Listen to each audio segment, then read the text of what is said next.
Hey everyone and welcome back to my channel. Today I want to start a reading vlog that might be a little bit mean, but I hope you can forgive me for that. But I have chosen the 3 books on my TBR that I think have really ugly covers. Now obviously tastes can be different, but with these ones I think they're very tacky. Two of those 3 were gifts from my grandma, and we have a very different aesthetic. And then one is a book that I borrowed from my mom because I like the series that it is part of, but I just don't like the cover at all. And so we will see if we can judge these books by their covers, whether the inside will not be my taste too, or whether sometimes a great book can hide behind an ugly cover. So the first one that kind of inspired all of this is one book that my grandma gave me. It is a German book called Heimat, deine Sünder. This is a memoir about a man who was born during the Second World War and then tells his life's story as a refugee in Germany. Then we have the second book that my grandmother gave me a couple of years ago. So this one is called Love Saves the Day by Gwen, and this is the German edition, and just the pink and the tiny cat and then the random fish skeleton. I don't know, if I look at this cover I'm like, what even is this? But this is a romance. I don't read romance, but it has cats, so that's why I kept it. And that's also why my grandma got it for me, because she knows that I just love cats too much. I think this one has quite good ratings, so this might be a hidden gem. We'll see about that. And then the book that I borrowed from my mom. This is the 3rd book in a series that I have read the first and the second book of. But this cover is just not good. So the English title of this is Matters of Choice. This is the 3rd book in this series by Noah Gordon that follows doctors during different times. So the first one, The Physician, is a medieval novel, and then the second one, I think it's called Shaman, was set during the settlers' times, I think, in the US. And so this one is more modern, as you can see from the cover. Now I do like this part down here with the autumn vibes, but the doctors up there, it just makes me think of horrible 90s educational TV or something like that. I don't know. Yeah, this cover is just horrendous. I hope this is a 90s cover, so I hope this book got better covers in the meantime, but that's the one that I have. So we'll see what these books have in store for me. And now we're going straight into the first update, because I am currently halfway through the German memoir.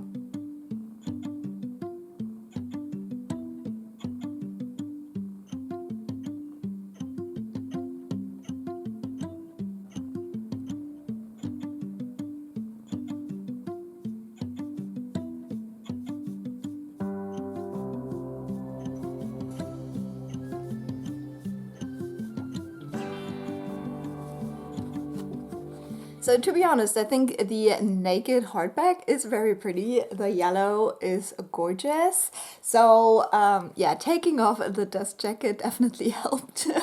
But yeah, as I said, we are following a man who was born during Second World War, or right before it. He's a child during the war, and we're following his life. His life is not very great. He was born on the border to France, and then they had to flee more inwards because of the war. And then after the war, he is still struggling a lot because his family doesn't really have anything. There are a ton of children. I think it's 8 children in this family or something like that. And yeah, so we're following that journey. As I said, I'm currently halfway through. I'm not in love with this book, but I think the farther we get, the more I actually enjoy it. Now, the beginning I really didn't like, because I like memoirs when they're written from a reflective point of view, but he's only telling the things that he would have thought at the particular age. So when he starts with like being, I don't know, 5 years old or something, and we get all of like these childish thoughts, he doesn't really understand anything. That's not really the kind of memoir that I enjoy. And then he also portrays himself as basically the anti-Nazi kid. So he would steal food and give it to war prisoners and stuff like that. He didn't understand the concept of enemies, so he would always hang out with French kids and wouldn't understand why other people hated them and stuff like that. And that it felt like very clean washed. I don't really know how accurate this would be, but apart from that, the writing feels very old school. I don't really enjoy the writing in this. But I think the reason why my grandma gave me this book is because this is kind of like her generation. My grandma was born a little bit later. She was born right when the war ended. So she didn't really live through a lot of that.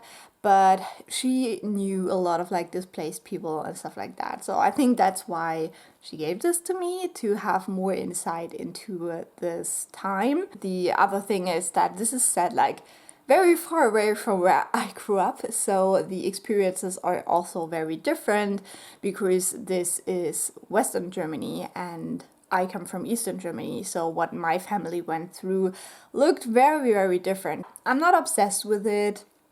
It's slightly boring, to be honest, but I'll finish it. We'll see how it goes. So I finished the first book of this vlog, and unfortunately for this book in particular, the content wasn't that much better than the cover. I decided to give this book 2.5 stars in the end.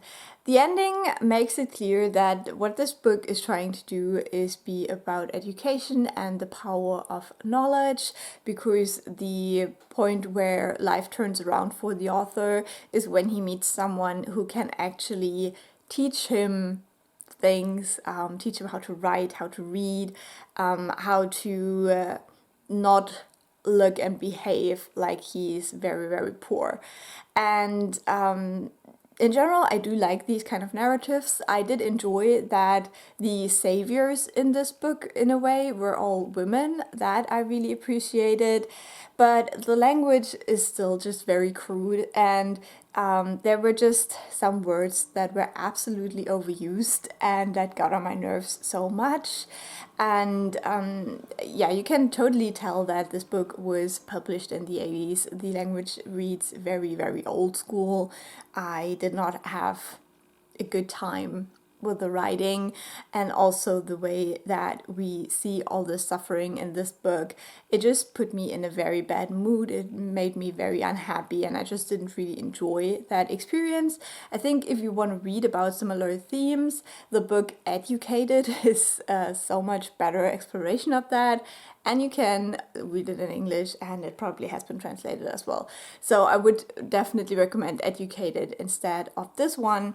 I think the number one thing that I gained from this book is that it's good that nowadays people have better support systems. Probably not all people, and probably still richer people more than poorer people. But this is a reminder that we don't want to go back to these times, like right after the war. So yeah, that's it for the first book. Let's see when I get to the other two.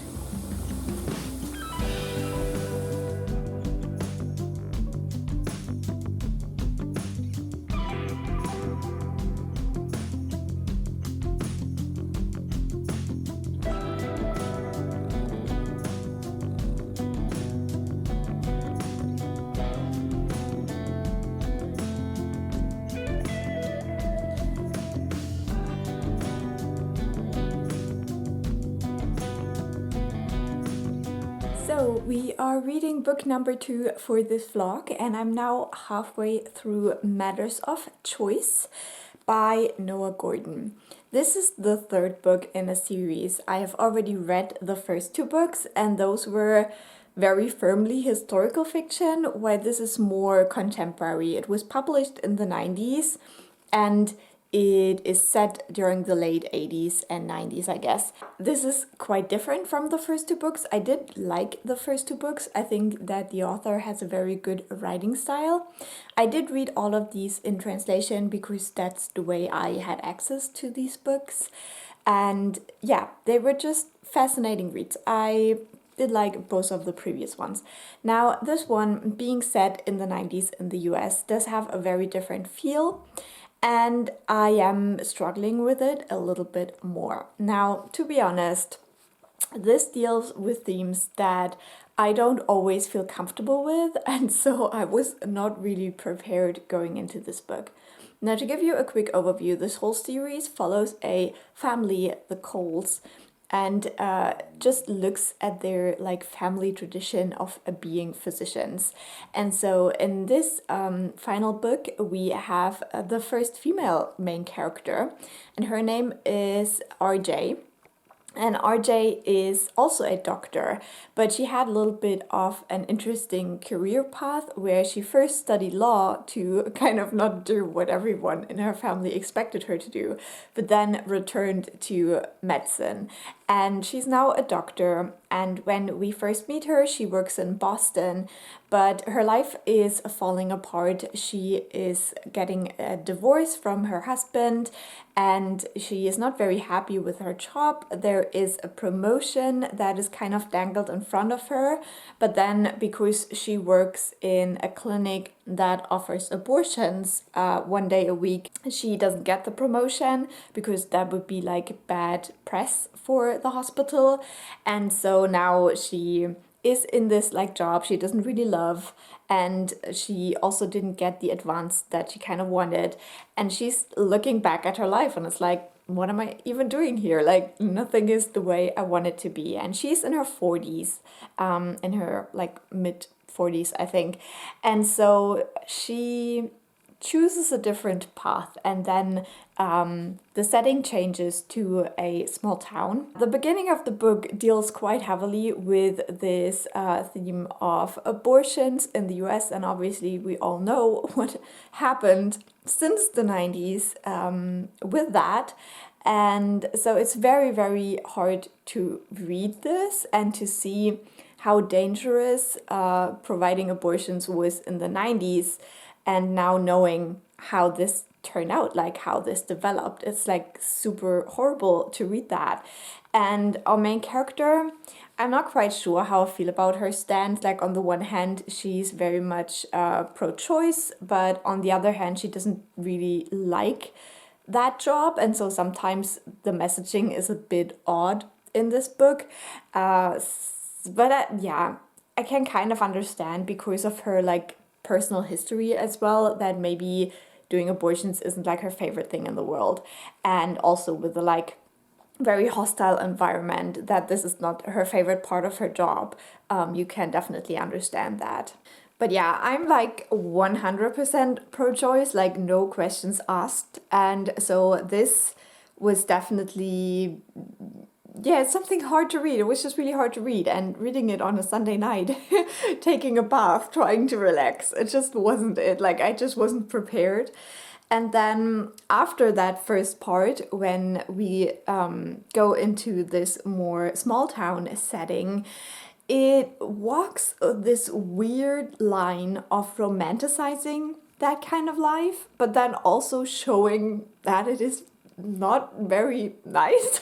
Like, there is people in poverty struggling to survive because, yeah, if you're not like a big shot person who earns tons of money, living is very hard in the US. There is a lot of inequality that we get to see. And then also we have all of the misogyny and kind of like, yeah, just the way the 90s worked, where she gets a call in the middle of the night from a woman who's like, yeah, my husband just attacked me while he was drunk. Please come help me. And then she shows up and the husband starts shooting at her. I'm like, yeah, the US is such a romantic, great place to be. And it's not the only like thing with guns that happens in this first half where I'm like, yeah, no, I'm sorry. I don't care how beautiful your trees turn in the fall. Like, I'm not going where all the guns are. I'm not. So, yeah, it's just interesting to me. Now, for the plot, I could care less. Like, this is definitely boring in the plot for me.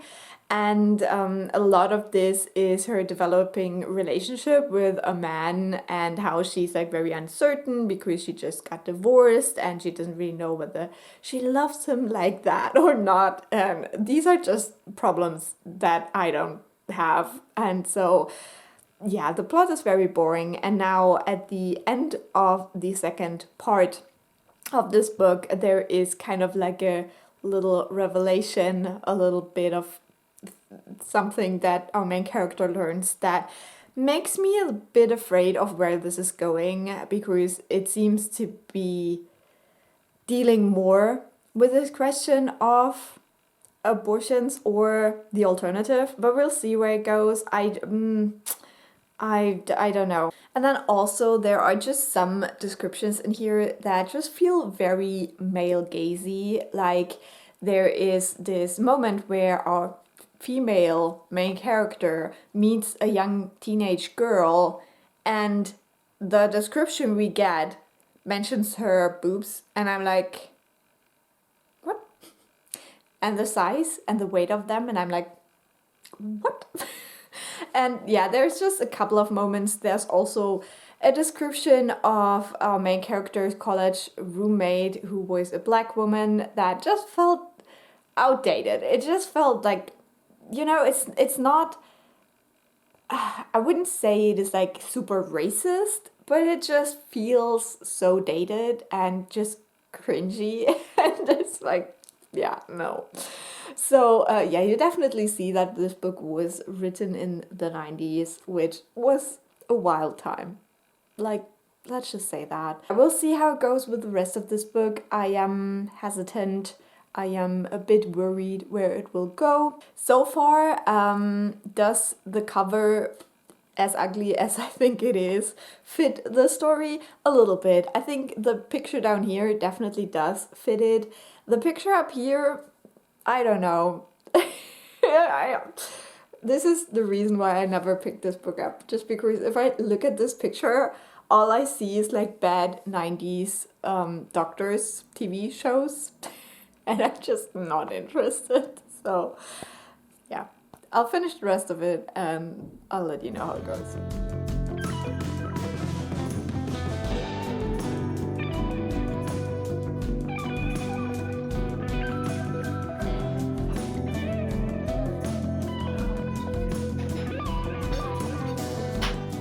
So I have finished reading Matter of Choice by Noah Gordon.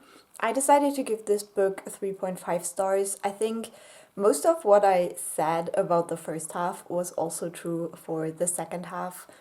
I really wasn't a big fan of the romance aspect in this book.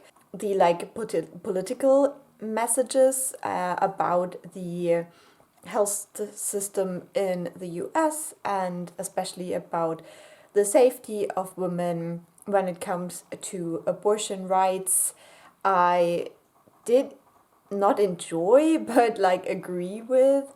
This was a good book to read during Women's History Month because it just reminded me that as women, we are never safe. Like, as long as there is one woman who isn't safe, women will never be safe. Like, as long as there is one kind of oppression, they will all still exist in the margins. So I think it is very easy to forget, but then when we look at the news, we get reminded again and again that we're just not. We're not safe, and everything we have fought for can be taken away from us within the blink of an eye.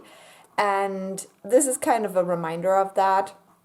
It made me very anxious, and so I'm glad that I read this quite quickly, so I won't carry this like anxiety with me like for a longer period of time. I think that this is definitely a book that was written by a man in the 90s, but it's still interesting. I wouldn't necessarily recommend it, but I'm also not mad that I've read it. I'm glad that I finished the trilogy with this and that I finally can give this book back to my mom, because she gave that to me like so many years ago. She probably doesn't even remember that it is her book. Overall, I would say this was not a big success, but it also wasn't horrible, as the cover still is to me. So mixed results, I guess. But yeah, if you're interested in it, if you want to read about abortions and the health system in the US in the 90s, feel free. Why not? But yeah, I think the first two books in this series are much stronger because they have like this historical aspect to them, and then also, I don't know, they were just more interesting to me. This one, I just didn't care for so much of what happened in this book. Like, oh, and also the ending. Like, yeah, it's not my kind of ending. So let's just say that. But I'm glad another book down for this vlog. One more to go.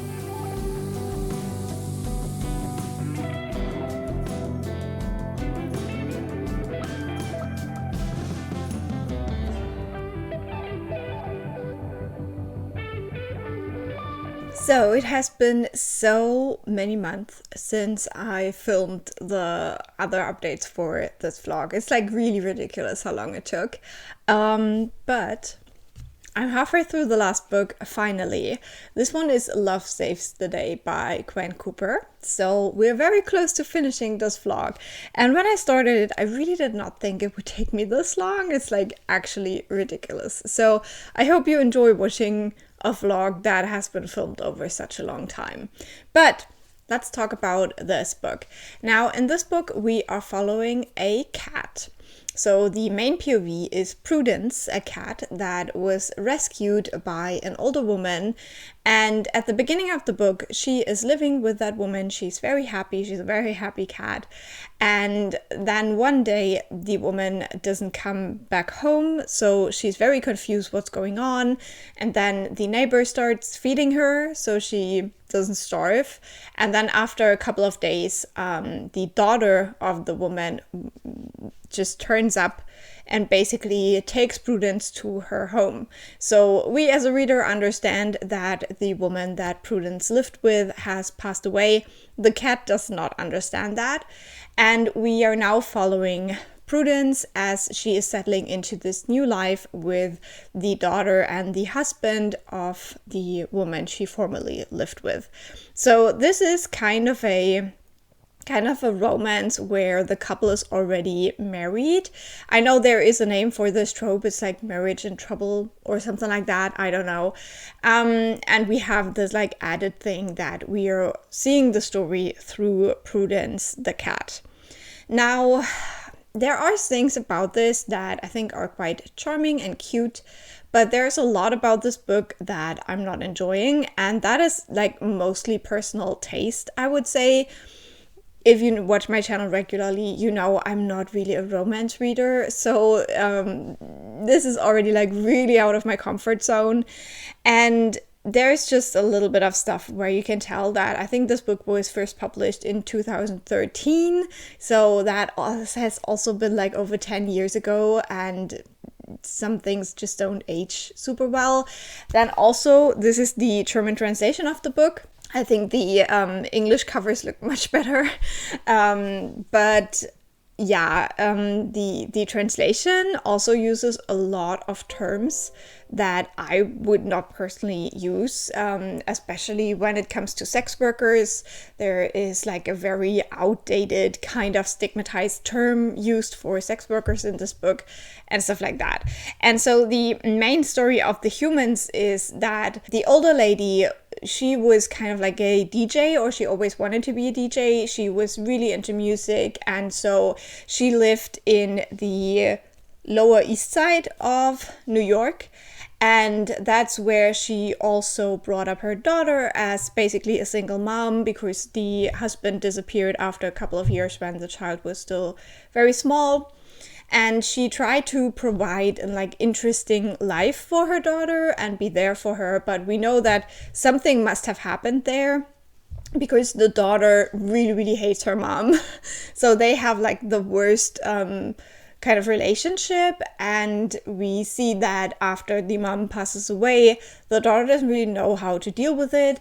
Now she's a lawyer. She is very much like corporate person, like staying in the office from sun up to sundown and stuff like that. So she's really into her job as a lawyer, and she's really into money, and they're living in the Upper West Side, whatever that means. Like, these are only terms for me, but if you are from New York, maybe that means something to you.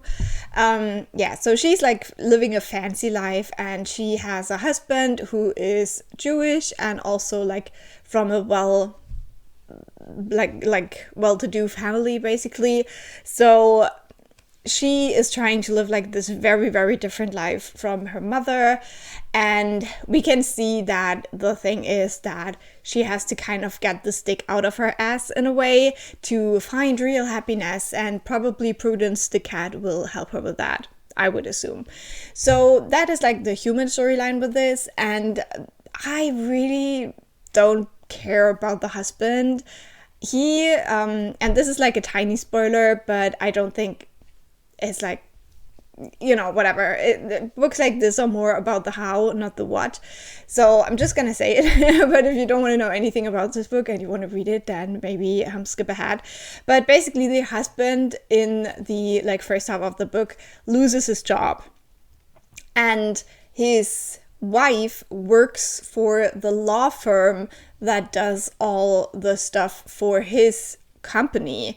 So he's like really mad at her because he thinks she should have known that he would lose his job. And it's like all in his head. It's really all in his head, but he's so determined to be mad at her and act like a man-child and just be really unreasonable about everything. And I just don't love it. I really don't love it.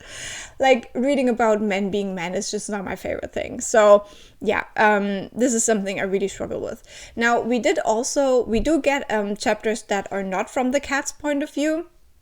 So we have chapters from the like daughter's point of view, but now we also got a chapter from the mom's point of view that was kind of like the backstory bit and about how she viewed her life. And I think that was so far like the most interesting part about this book, because it really talked about how hard it was to be a single mom and how she tried to establish her own business and how she lived in this rough neighborhood but tried to really be a part of it and to see like other humans as human beings and stuff like that, which also makes it so much worse that these like weird, outdated, biased terms are used for, as I said, stuff like sex workers. So yeah, but that was like a more interesting chapter because it had more of this reflection of the like history of New York and how much it has changed and how much certain parts of the city have changed over the years. So yeah, that chapter was quite nice. So I'm definitely struggling with this one. I will finish it, but I think this will probably turn out to be like a 3-star read. I don't know. It depends on like how much more stuff happens in that marriage that I don't care about. But yeah, this is all I have for you about this book. I still think the cover is terrible, especially if you consider what this book is actually about, because this looks like so bittersweet.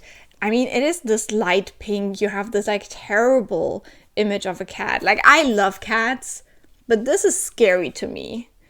And yeah, if I look at this, I think like super cutesy, sweet romance story, maybe a little bit funny because you have these little doodles as well, but I don't think like marriage trouble, death of your mother that you have like the worst relationship with and stuff like that. So it is a lot sadder and a little bit more dark than it would seem from this cover. So I'll let you know how it goes when I have finished the book, and then we'll wrap this vlog up.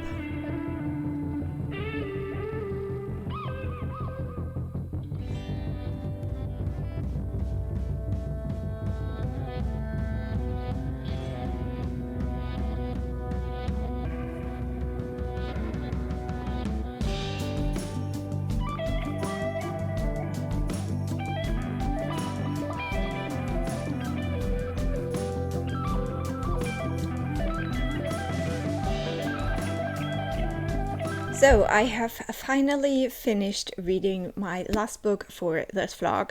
Yesterday I finished reading Love Saves the Day by Gwen. Unfortunately, I have to say that this book did not work for me. It's not per se a bad book, but it's just a bad book for me. It really did not do the things I like in books. So take all of what I'm going to say with a grain of salt, but I gave this book 2 stars. I really just wanted it to be over. I did not enjoy the reading experience of this. And I think part of the reason is that the author didn't really know what she was trying to do. So we basically have 3 things happening in this book all at once, and I don't think very successfully. First of all, we have the story of the cat Prudence, who is found as a kitten and then raised by this older woman who then passes away. And that is a whole story in and of itself. Basically, you have like the way that this makes the cat feel, all of her like feelings, her confusion, grief, all of that. Then you have the story of the daughter of the woman who passes away, and that is very much like a marriage story. Like, she married very quickly a guy she didn't really know that well, and so when the first little bits of problems show up in their marriage is like very dramatic, and they don't even recognize each other anymore, kind of stuff, which I do not care about. And I would say that that is like the biggest part of the story, is this whole like marriage trouble stuff. And then we have kind of like a past storyline that is the history of the daughter and the mother, that deals with New York, the history of New York, and then also kind of like the way that poor people just have no rights, basically. And that was the part that I was most interested in, but it was also very infuriating, and the way the characters acted just made me like not enjoy this part as well. So overall, was there something in here for me? Unfortunately not. Like, this book almost made me hate the cat, and it definitely made me hate the humans in the story, especially with the things that go down at the end and how everything is resolved. Like, basically, like, what's the message here? Like, get a cat, almost get her killed, and then your marriage will be fixed? I don't know, but I did not like it, and I won't recommend it. And this is like a very sad ending for this vlog. So we have read 3 books. Now, to be fair, it has been so long since I read the other 2, but if I remember correctly the kind of star ratings I gave them, then Love Saves the Day was the worst one. Then we have the like German memoir book. Don't even remember the name of it, but that would be in the middle. And then the one I enjoyed the most was the last book in the kind of doctor series, like whatever it's called, about the Cole family by Noah Gordon. That one definitely was interesting, just maybe not the right time when I read it. But yeah, that would be the ranking of the books. I would love to hear if you want to pick any of these up. I must say that I'm a little bit surprised that the ugly covers actually translated into books I did not enjoy. Like, especially with this one, I thought, you know, it's a cute like cat romance. How could I not like it? Turns out there is books with cats that I do not like. So that's that. That is the like knowledge we gained. Maybe we can judge books by their covers sometimes. So definitely let me know if you have like an ugly cover book that you absolutely ended up loving. I would love to hear about that, and I'll talk to you very soon. Bye.